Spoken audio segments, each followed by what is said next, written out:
Welcome to Red Studios Split Screen Review. Today we'll be reviewing Tony Hawk Pro Skater Split Screen. Tony Hawk Pro Skater is a remaster of the original Tony Hawk's game. This game came out on the 4th of September and it really got amazing reviews.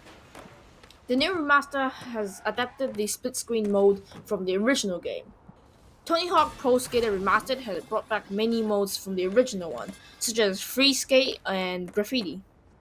We're here to talk about its various game modes and how much fun it is to play even through when you're in split screen. We are rating each game mode out of 10. Now it's time for us to review. This video was recorded on the Xbox, so the controls will be different for the PS4 players.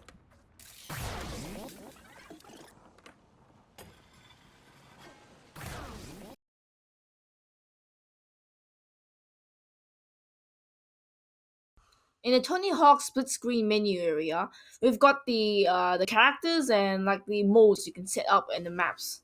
For the second player to join in, all they have to do is click A on the screen. You have to first make sure that the second player has signed into their own account first though, because sometimes it doesn't work. I'm also sure that you can just sign in as a guest and that will also work for the second player. In the Tony Hawk local multiplayer, you've got 8 modes. You've got the Free Skate, Trick Attack, Score Challenge, Combo Mambo, Combo Challenge, Graffiti, Horse or Skate, and Tag. The local multiplayer supports almost every single map you can play single player. They even support custom maps, which is pretty cool. Now that's done with, let's talk about the actual game modes.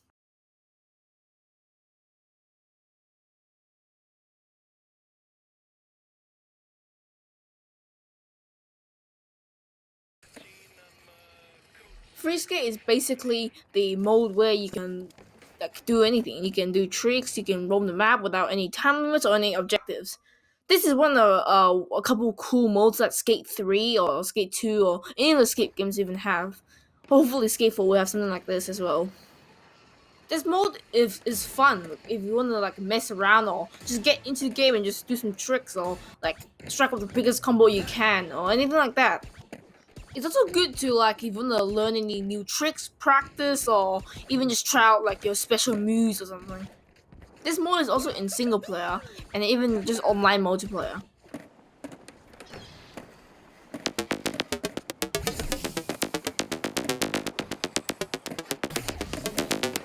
For Free Skate, I'll rate it 3 out of 5 for enjoyment.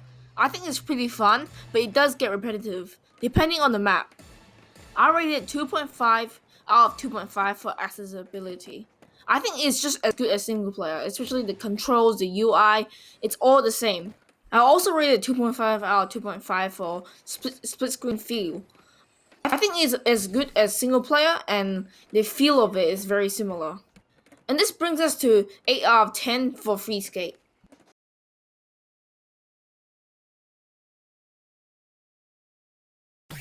Trick Attack is what you call a jam. Jam is technically where you earn as much points as possible by doing as much tricks as possible. You don't have to rack up a combo or do anything like that, like a manual. You don't need to do that. All you need to do is get as much points as possible, and at the end of the time limit, if you have the highest score, you will win. It is, of course, recommended to do a combo, only because it can like double the points or triple the points depending on how much tricks you can rack up in one combo. This game mode is good for like competitive people who wants to battle each other and like get as much points as possible, much tricks as possible, but without any other consequences, like highest trick only or something like that.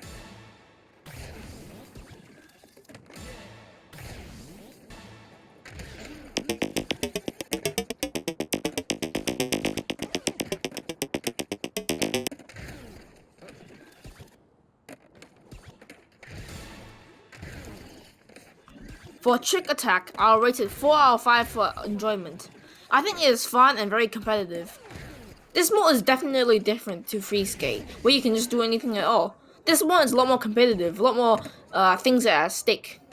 Instead of just roaming the streets, you get to fight each other and like see who's better at skating. For accessibility, I will also rate this 2.5 out of 2.5. I rate split screen feel 1.5 out of 2.5. It feels kind of weird when you can just see the other person's screen and their score and what they're doing right now. Trick Attack is also rated 8 out of 10 totally.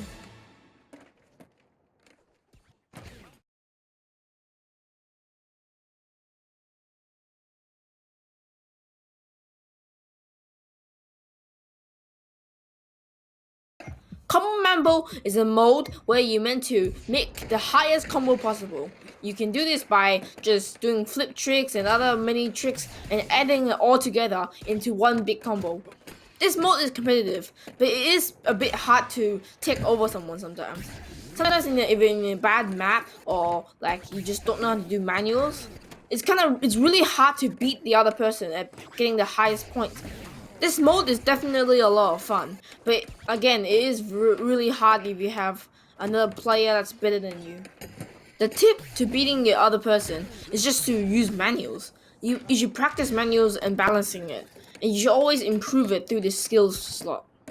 To get full quality, you must play on a higher time limit or something, so you can even it out and have a bigger battle. Remember that if you go to the game options, you can go to the game mods, and then you can just customize your game through like always special and something like that to make your gameplay more fun. In this mode, it's useful to turn on special mode or even manual balance automatically. It's a lot easier that way, but not as fun.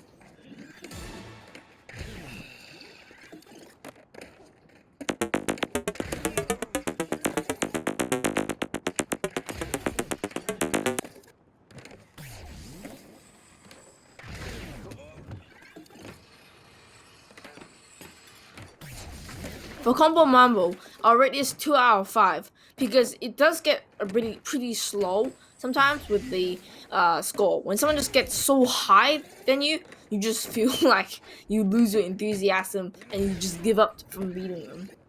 However, just note that this is still worth playing and have a try.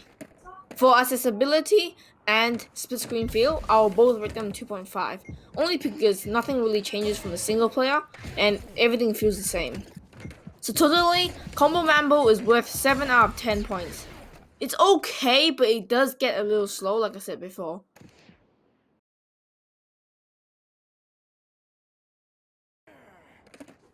Skull Challenge is basically the jam mode, the trick attack, but except that it's instead of a time limit, you have a score you must reach to the end of the game.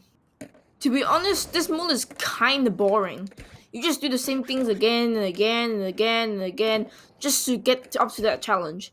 The only fun part, if you actually play just the online version with other players, now you have more people competing. But if you play split screen, it's completely different. Playing with only one other player is completely boring.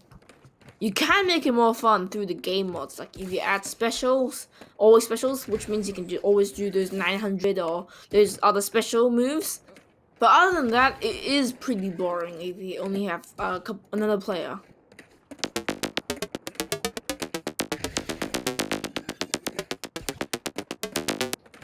For Score Challenge, I'm just gonna rate it 1 out of 5 for enjoyment. It is a very slow and bland game mode, where you can only just do some same tricks and do it for a long time until you can reach the score limit. For accessibility, I would put 2.5 out of 2.5 because again, it is the same thing as a single player and online mode. And for split screen feel, I'll only put it at 1 out of 2.5. It's just that split screen does not suit for this game mode. You'll need more players to actually have fun in this, but only having 2 is not enough. Usually that will bring us to 4.5 out of 10. This is a pretty terrible game mode for split screen, but it is enjoyable if you play online.